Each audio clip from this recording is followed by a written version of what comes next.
അവിടെയാണ് ഇന്ന് social media നടക്കുന്ന വിവാദം. നിലവിളക്ക് മക്കാമിലിന്റെ നിലവിളക്ക് അവിടെ ഇല്ല ഇവിടെ ഇല്ല ഉണ്ട്.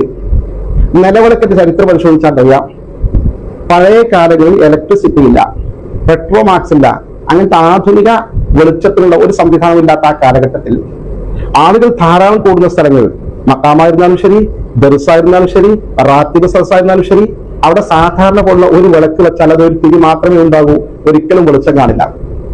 നന്നായി വെളിച്ചം കിട്ടണമെങ്കിൽ ഒരേ ഒരു മാർഗമേ ഉള്ളൂ, ധാരാളം തിരികൾ വെക്കാൻ സൗകര്യമുള്ള നിലവിളക്ക്, അപ്പുറത്തും ഇപ്പുറത്തും അപ്പുറത്തും തിരികൾ, അടുത്ത തട്ടിലും തിരികൾ വെക്കാൻ നല്ല വെളിച്ചത്തിന്റെ പ്രളയം സൃഷ്ടിക്കാൻ സാധിക്കും. അതുകൊണ്ടാണ് മക്കാമുകളിൽ ധാരാളം സന്ദർശകർ അക്കാലത്ത് തന്നെ ഉണ്ട്. മുജാഹിദ് ജമാഅത്ത് വിഭാഗം എത്ര മക്കാമുകളെ ശരിക്കാക്കി ചിത്രീകരിച്ചാലും ശരി, മഹാത്മാക്കളുടെ മസാറുകളും മക്കാമുകളും ആ കാലത്ത് നിലവിളക്കുകൾ കൃത്യമായി വെച്ചിരുന്നു. രാത്രി ആളുകളെ സിയാറത്ത് ചെയ്യുന്ന ആൾക്ക് സന്ദർശിക്കുന്ന വരുന്ന ആളുകൾക്ക് കാണാൻ വേണ്ടി ധാരാളം നന്നായി നിലവിളക്കുകൾ വെച്ചിരുന്നു, അത് കത്തിച്ചിരുന്നു. അതിന് ഉപയോഗിക്കുന്ന എല്ലാ ആളുകൾ ബറക്കത്തെടുത്തിരുന്നു. ഇന്നും പഴയ കാലത്ത് ആ ബറക്കത്ത് തുടരാൻ വേണ്ടി ആ നിലവിളക്കൊന്നും ഒഴിവാക്കിയിട്ടില്ല, അതിൽ വെളിച്ചെണ്ണ ഒഴിച്ച് ബറക്കത്തിന് വേണ്ടി ആളുകൾ ഉപയോഗിക്കുന്നുണ്ട്. ഇതാണ് മക്കാമുകൾ നിലവിളക്ക് പറയാൻ കാരണം. നമ്മുടെ നാട്ടിലെ പിന്നെ സമസ്ത മുസ്ലിയാക്കന്മാരും അവർ കുറേ പിന്നെ വിമർശനങ്ങൾ കൊണ്ട് ഉറഞ്ഞു തുള്ളു, ഭയങ്കര വിമർശനങ്ങൾ പറഞ്ഞിങ്ങനെ തുള്ളു. അതേപോലെ തന്നെ വലിയ ചോദ്യങ്ങളൊക്കെ ചോദിക്കാൻ ഉത്സാഹം കാണിക്കും. അപ്പോൾ ഈ നിലവിളക്ക് വിഷയം വന്നപ്പോൾ സംഭവിച്ചത് അതാണ്. സമസ്ത മുഷാവറ വരെ കൂടി എന്നാണ് പറഞ്ഞത്. മുഷാവറ കൂടിയിട്ട് പിന്നെ കൊളുത്താം എന്ന് പറയലാണ് തെറ്റ്, കത്തിച്ചാൽ കുഴപ്പമില്ല, അങ്ങനെയൊക്കെയാണ് വാർത്ത വന്നത്.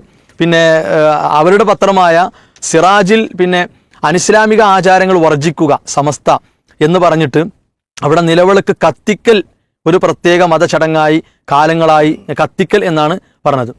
എന്നാൽ അതേ കാര്യത്തെപ്പറ്റി മാധ്യമത്തിൽ വാർത്ത വന്നപ്പോൾ എന്ത് ചെയ്തു, മതാചാരമെന്ന നിലയിൽ നിലവിളക്ക് കൊളുത്തരുത്, വെളിച്ചത്തിനാണെങ്കിൽ കൊളുത്താം. അപ്പോൾ ഈ രണ്ട് വാർത്തയും വെച്ചിട്ട് ചില ആളുകൾ, അപ്പോൾ നമ്മൾ നേരത്തെ കേട്ട പിന്നെ സംസാരം, അതിനു മുമ്പ് ഒരു തമാശ പറയണത് പിന്നെ കത്തിക്കാം എന്ന് പറഞ്ഞതിനെ മനഃപൂർവ്വം കൊളുത്താം എന്നാക്കി തെറ്റിദ്ധരിപ്പിക്കലാണ്. അയാൾക്ക് മലയാള ഭാഷ അറിയില്ലെങ്കിൽ അത് പറഞ്ഞാൽ മതി. ഇതേ കാര്യത്തിന് കൊളുത്താം, അതേപോലെ കത്തിക്കാം, വേറെ പല പദങ്ങളും പ്രയോഗിക്കും. അപ്പോൾ കൊളുത്താം എന്ന് പറഞ്ഞാലും കത്തിക്കാം എന്ന് പറഞ്ഞാലും സംഗതി ഒന്ന് തന്നെയാണ്, അതിലും ഇതൊന്നുമില്ല. പക്ഷെ അത് ഇയാൾക്ക് തിരിയാത്തത് കൊണ്ടാകാം ആ ഒരു തമാശ അയാൾ പിന്നെ സോഷ്യൽ മീഡിയയിലൂടെ പുറത്തു വിട്ടു. മാത്രവുമല്ല, ഇവിടെ നമ്മൾ ഇപ്പോൾ ഇവർ പിന്നെ വിമർശിക്കുന്ന ഈ സംഗതി എന്താണ്, നിലവിളക്ക് യഥാർത്ഥത്തിൽ നമ്മുടെ നാട്ടിലുള്ള സമസ്തയുടെ ഒരു മുഖമുദ്രയാണ് ജാറങ്ങളും അതേപോലെ ഈ മഖ്ബറകളും. ലോകത്ത് ഷിയാക്കളും സൂഫികളുമാണ് ഇതിൻ്റെ നേതൃത്വം വഹിച്ചവർ, ഇതുണ്ടാക്കിയത് അവരാണ്, പ്രചരിപ്പിച്ചവർ. ഇസ്ലാമുമായിട്ട് ജാറങ്ങൾക്കും മഖ്ബറകൾക്കും യാതൊരു ബന്ധമല്ല. ഒരാൾ മരണപ്പെട്ടാൽ അയാളെ എവിടെയാണോ കബറടക്കുക അത് സംഭവിക്കുന്നല്ലാതെ അതിനൊരു കേന്ദ്രമാക്കി മാറ്റി അത് പണ്ഡിതനാണെങ്കിലും ആരാണെങ്കിലും അങ്ങനെ ഒരു സംസ്കാരം ഇസ്ലാമിനില്ല. എന്നാൽ സമസ്തയുടെ മുഖമുദ്രയാണ് ജാറങ്ങളും പിന്നെ മഖ്ബറകളും. അവിടെ പിന്നെ അവർ പ്രതിഷ്ഠിച്ച് വെച്ച ഒരു വസ്തുവാണ് നിലവിളക്ക്, അങ്ങനെ തന്നെ പറയാം. അവിടെ സ്ഥാപിച്ചു വെച്ചതാണ്. അത് കത്തിച്ച് അതിന് വേണ്ട എല്ലാ ഭംഗിയും തുടച്ച് മിനുക്കി തേച്ച്. ഇപ്പം ഈ അടുത്ത് വന്ന ജാറാണ് മംഗലാപുരത്തെ കൂറത്തങ്ങൾ ജാറ്, ഉള്ളാൽ തങ്ങളുടെ മകൻ. ആ ജാറത്തിലും നിലവിളക്കുണ്ട്. അപ്പോൾ ഇത് പ്രത്യേകം എടുത്ത് പറയാൻ വെച്ചാൽ ഇതിൽ സമസ്തയുടെ നയം അല്ലെങ്കിൽ അവരുടെ വിശ്വാസം എന്താണ്, അവരാണല്ലോ പറയേണ്ടത്. എന്തിനാണ് ജാറങ്ങളിൽ അവർ നിലവിളക്ക് കത്തിക്കുന്നത് അല്ലെങ്കിൽ വെക്കുന്നത്? ഇത് സുന്നി വോയിസാണ്. 1986 നവംബർ അവസാന ലക്കം സുന്നി വോയിസാണ്. ഇതിൻ്റെ 10ാമത്തെ പേജിൽ ഒരു ചോദ്യം, മഹാന്മാരുടെ മക്ബറകളിലും ചില പള്ളികളിലും നിലവിളക്ക് കത്തിക്കുക പതിവുണ്ട്, വൈദ്യുതി വെളിച്ചം ഉള്ളപ്പോഴും ഇത് കത്തിക്കുന്നു, പിന്നെ ഇത് അനുവദനീയമാണോ, ആവശ്യത്തിന് എണ്ണ കത്തിക്കാമോ എന്ന ചോദ്യം. അപ്പോൾ ഉത്തരം തരൂ, മഹാന്മാരുടെ മക്ബറകളിൽ നിലവിളക്ക് കത്തിക്കുന്നത് വെളിച്ചത്തിന് വേണ്ടി മാത്രമല്ല, മഹാന്മാരോടുള്ള ആദരവ് കൂടി അതിൻ്റെ പിന്നിലുണ്ട്. അതുകൊണ്ടാണ് വൈദ്യുതി വെളിച്ചം ഉള്ളപ്പോഴും പ്രസ്തുത വിളക്ക് കത്തിക്കുന്നത്.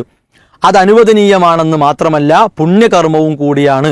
അപ്പോൾ അതിനെണ്ണയും നേർച്ചയാക്കാവുന്നതാണല്ലോ. അതെ, ഇതിൽ അനുവദനീയമായി എന്ന് പറഞ്ഞാൽ ഇസ്ലാമിൻ്റെ 5 വിധികളിൽ ഒരു വിധിയാണ് അനുവദനീയം. ജാറങ്ങളിൽ വിളക്ക് കത്തിക്കൽ, മക്ബറകളിൽ വിളക്ക് കത്തിക്കൽ ജാറങ്ങൾ തന്നെ ഹറാമാണ്. ആ ഹറാമിൻ്റെ ഉള്ളിൽ പിന്നെ ജായിസ് എങ്ങനെ ഉണ്ടാകുക? അപ്പോൾ അതൊരിക്കലുമില്ലല്ലോ. പിന്നെ മാത്രമല്ല, ഇതിനെ ന്യായീകരിക്കാൻ ചില മുസ്ലിയാക്കന്മാർ പറഞ്ഞത്, ഇപ്പോൾ ഈ പ്രശ്നം ഉണ്ടായപ്പോഴും ഈ അമ്പലക്കടവ് ഫൈസി അടക്കം പറഞ്ഞത് വെളിച്ചം കിട്ടാനാണ്. പണ്ട് മുതലേ വെളിച്ചമില്ല, പല സൗകര്യങ്ങളും ഇല്ലാത്ത കാലത്ത് അന്ന് കുറേ തിരി കത്തിച്ചാൽ തട്ടുതട്ടായി കത്തിച്ച വെളിച്ചം കൂടുമല്ലോ എന്നാണ്. ശരിക്കും എന്താ വെച്ചാൽ ഒരു സാധാ വിളക്കിൻ്റെ തിരി കുറച്ച് നീട്ടിയാൽ എന്താവും, അതിനേക്കാൾ വെളിച്ചം കിട്ടും. അത് ഇയാൾ മനസ്സിലാക്കണില്ല. ഇനി അതുമല്ല, ഇയാൾ പറഞ്ഞത് ശരിയാണെങ്കിൽ എത്ര വീടുകളിൽ നിലവിളക്കുണ്ടാകണം എന്നൊക്കെ അങ്ങനെ ഉണ്ടല്ലോ, പഴയ വീടുകളിലൊക്കെ കുട്ടികൾക്ക് പഠിക്കാൻ സൗകര്യത്തിന്. അതേപോലെ പള്ളികളിലേക്ക് ആളുകൾ വരുന്നു നിസ്കരിക്കാൻ, അവർക്ക് വെളിച്ചം കിട്ടാൻ വേണ്ടി നിലവിളക്ക് പള്ളിൻ്റെ മുമ്പിൽ എവിടെയെങ്കിലും കത്തിച്ചൊരു സംഭവം ഉണ്ടോ? പിന്നെ ഇവർ നടത്തുന്ന റാത്തീബിലും മറ്റൊക്കെ ഉണ്ടാവും, കാരണം അതൊക്കെ അതിൻ്റെ ഭാഗമായിരിക്കും, അതുകൊണ്ട് അത് ഉണ്ടാവും. അപ്പോൾ ഇങ്ങനത്തെ ഓരോ പിന്നെ പൊട്ടത്തരങ്ങൾ പറഞ്ഞിട്ടാണ് എന്ത് ചെയ്യണത്, ഈ മറ്റു മതസ്ഥരുടെ ആചാര ആഘോഷങ്ങളെ പിൻപറ്റി പോകുന്ന ഈ സമ്പ്രദായത്തെ ഇവർ ന്യായീകരിക്കുന്നത്. പിന്നെ മാത്രവുമല്ല, ഇവിടെ വേറൊരു സംഗതി എന്താ വെച്ചാൽ, അതിലെ എണ്ണ, ഇപ്പോൾ ഈ സംസാരത്തിലൊരാൾ പറഞ്ഞു അതിലെ എണ്ണ ബർക്കത്തിന് വേണ്ടി ഈ ആളുകൾക്ക് വെളിച്ചം കിട്ടാൻ വേണ്ടി കത്തിച്ചൊരു കേവല വളക്കാണെങ്കിൽ പിന്നെ അതിലെ എണ്ണയ്ക്ക് എന്ത് ബർക്കത്താ? അപ്പോൾ അതും തന്നെ മനസ്സിലാക്കാറ് ഇത് പ്രത്യേക ലക്ഷ്യത്തിനാണ് ഈ സംഗതി കൊണ്ടു നടക്കണമെന്നുള്ളത്. ഇനി അതുമല്ല, ഇവർ പറഞ്ഞ ഈ ഉഡായിപ്പ് ന്യായീകരണം, അതായത് വൈദ്യുതിക്ക് വേണ്ടിയാണെങ്കിൽ ഇപ്പോൾ കൂറത്തങ്ങളെ ജാറത്തിൽ എന്തിനാ എല്ലാ അലങ്കരിക്കപ്പെട്ട ലൈറ്റുകളും അതേപോലെ ഏറ്റവും മുന്തിയ തരം ബൾബുകളൊക്കെ ഇറങ്ങിയ കാലമാണ്. ഒരു സാധാ ബൾബ് വെച്ചാൽ പോലും ഈ നിലവിളക്കുമ്പോൾ കത്തിനെ വെളിച്ചത്തേക്കാൾ വെളിച്ചം കിട്ടും. അങ്ങനത്തെ ഒരു കാലത്ത് ഈ നിലക്കുള്ള വർത്തമാനങ്ങൾ പറഞ്ഞ് ഈ ഇസ്ലാമുമായി ബന്ധമില്ലാത്ത മറ്റു മതസ്ഥരുടെ അടയാളമായി അവർ പ്രത്യക്ഷത്തിൽ കൊണ്ടു നടക്കുന്ന കാര്യങ്ങളെ പിന്നെ ഇങ്ങനെ ദീനിൻ്റെ വഴിയിലേക്ക് വലിച്ചു കൊണ്ടുവരിക എന്നത് വലിയൊരു ഭോഷത്വമാണ്. കാരണം ഇത് അള്ളാഹുവിൽ നിന്ന് ആഗ്രഹിക്കുന്നത്, അള്ളാഹുവിൽ നിന്ന് കിട്ടേണ്ടത് ഇങ്ങനെയുള്ള വസ്തുക്കളിൽ നിന്ന് കിട്ടുന്നു. അതാണ് മഹാത്മാ ബർക്കത്ത് എന്നൊക്കെ പ്രത്യേകം പറഞ്ഞത്. ഇനി മാത്രവുമല്ല, ഇവർ വലിയ കാര്യമായി പറയുന്ന അവകാശപ്പെടുന്ന മദ്ഹബാണ് ഷാഫിഈ മദ്ഹബ്. ആ മദ്ഹബിൻ്റെ നിലപാട് പോലും ഇവർക്ക് അനുകൂലമല്ല. ഇപ്പോൾ ഇത് അസ്സവാജിർ, വൻപാപങ്ങളെക്കുറിച്ച് ഇവരുടെ വളരെ വേണ്ടപ്പെട്ട ഷെയ്ഖാണ് ഇബ്നു ഹജർ ഹൈത്തമി, അദ്ദേഹം എഴുതിയ കിതാബാണ്. ഈ കിതാബിന് 2 സ്ഥലങ്ങളിൽ വലിയ പാപമായി, അതായത് 93, 4, 5, 6, 7, 8 പാപങ്ങളായി എണ്ണിയത്, ഒന്ന് ഖബറുകളെ പള്ളികളാക്കുക, അതുപോലെ വയ്യഖാദു സുർജ് വിളക്ക് കത്തിക്കുക, ഈ ജാറങ്ങളിൽ മക്ബറുകളിൽ വിളക്ക് കത്തിക്കുക, എന്നിട്ട് അവിടെ കാര്യങ്ങൾ ചെയ്യുക. അതേപോലെ തന്നെ കുറച്ചിങ്ങോട്ട് വന്നാൽ വീണ്ടും ഇതേ കാര്യം പിന്നെ എന്ത് ചെയ്യുന്നുണ്ട്, 2 സ്ഥലങ്ങളിൽ ഈ പിന്നെ അവിസുർജ് അലൽ ഖുബൂർ ഖബറുകളിൽ വിളക്ക് കത്തിക്കലുമായി വന്നു. അപ്പോൾ ഇതൊക്കെ വൻപാപങ്ങളിൽ പെട്ടതായി വരെ പഠിപ്പിക്കപ്പെട്ടതാണ്. അപ്പോൾ ഇത്തരത്തിലുള്ള കാര്യങ്ങൾ ചെയ്തിട്ട് പിന്നെ ഇങ്ങനെയുള്ള സന്ദർഭങ്ങൾ വരുമ്പോൾ അതൊക്കെ ഇങ്ങോട്ട് പിന്നെ കട്ടുകടത്തുന്ന രീതി, അത് ഒരിക്കലും യഥാർത്ഥ അഹ്ലുസുന്നയുടെ വക്താക്കൾ പിന്നെ അനുകൂലിക്കുകയില്ല, അതിനെ പ്രാമാണികമായി തന്നെ നേരിടും.